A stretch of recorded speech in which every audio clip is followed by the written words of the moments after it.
তফাৎটা বুঝতে হবে, কে কারণে আর কে অকারণে খোঁজ রাখে।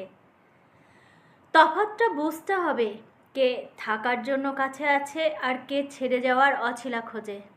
তফাৎটা বুঝতে হবে, কে সবসময় ভালো লাগা প্রকাশ করে আর কে শুধুমাত্র সামনেই ভালো লাগাটা জানায়।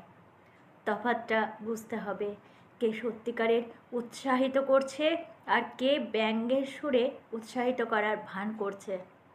তফাৎটা বুঝতে হবে, কে সত্যিকারের ভালোবাসছে আর কেই বা শুধুমাত্র স্বার্থের জন্য ভালোবাসা দেখাচ্ছে। তফাৎটা বুঝতে হবে, কে সত্যিকারের মানুষ আর কে মুখোশ এঁটে আছে।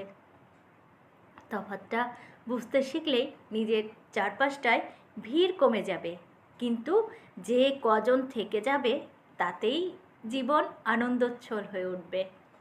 কলমে এবং পাঠে আমি পাপিয়া মণ্ডল। নমস্কার।